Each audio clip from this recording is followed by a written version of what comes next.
UPSC की तैयारी शुरू करने वाला हर एस्पिरेंट काफी जोश के साथ इसकी शुरुआत करता है, लेकिन धीरे धीरे समय के साथ उसका जोश ठंडा होता जाता है।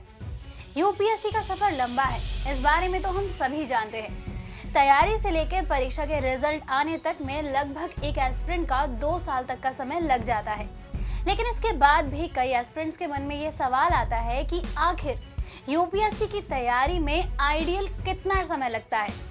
अगर आप भी इसी सवाल का जवाब जानना चाहते हैं तो हमारी आज की यह वीडियो लास्ट तक जरूर देखें। नमस्कार, स्वागत है आपका प्रभात एग्जाम के हमारे YouTube चैनल पे।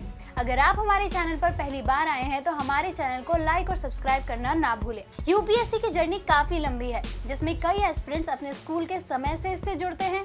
वहीं कई एस्पिरेंट इसका हिस्सा कॉलेज के दिनों से बनते हैं। जिस दिन आप यूपीएससी में सफल होने का सपना देखने लगते हैं, उसी दिन से आपकी यूपीएससी की तैयारी के दिन शुरू हो जाते हैं।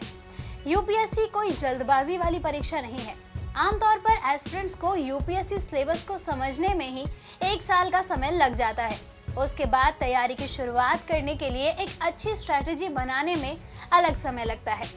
अगर आप साइंस स्ट्रीम से हैं तो आपको यूपीएससी एग्जाम की बेसिक नॉलेज के लिए कम से कम 6 महीने से 1 साल तक का समय आसानी से लगेगा। सभी सब्जेक्ट्स की एनसीईआरटी बुक्स को पढ़ने के बाद ही आप स्टैंडर्ड बुक्स को समझ पाएंगे। वहीं अगर आप यूपीएससी सिलेबस कवर कर चुके हैं और एक बार स्टैंडर्ड बुक्स भी पढ़ चुके हैं तो भी रिवीजन और प्रैक्टिस के लिए आपको 6 महीने तक का समय तो देना ही पड़ेगा।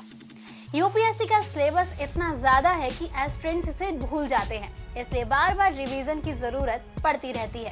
कई बार देखा जाता है कि एस्पिरेंट्स हर सब्जेक्ट को बराबर समय देते हैं, जो कि उनकी गलती है। आप अपने उसी सब्जेक्ट को ज्यादा समय दें जिसमें आप कमजोर हैं।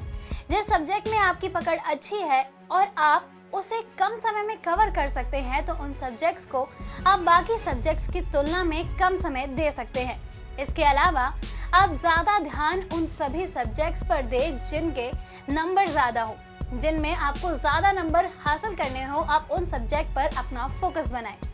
वहीं कई बार देखा जाता है कि एस्पिरेंट सभी टॉपिक्स को टाइम के अनुसार बांट लेते हैं, जिस वजह से वह केवल क्वांटिटी पर ध्यान देते हैं, ना कि क्वालिटी पर। जिसके चलते वे टॉपिक्स को पढ़ते तो हैं, लेकिन समय से उसे पूरा करने के चलते वे जल्दबाजी में उन टॉपिक्स को ढंग से नहीं पढ़ पाते, जो उनकी बड़ी गलती होती है।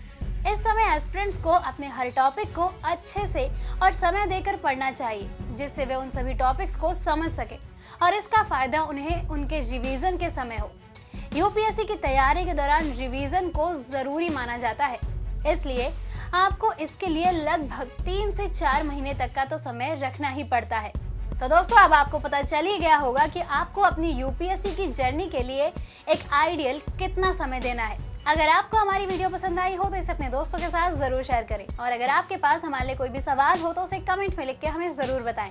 जल्द ही आपसे फिर मुलाकात होगी एक नई वीडियो पे एक नए टॉपिक के साथ। तब तक के लिए नमस्कार।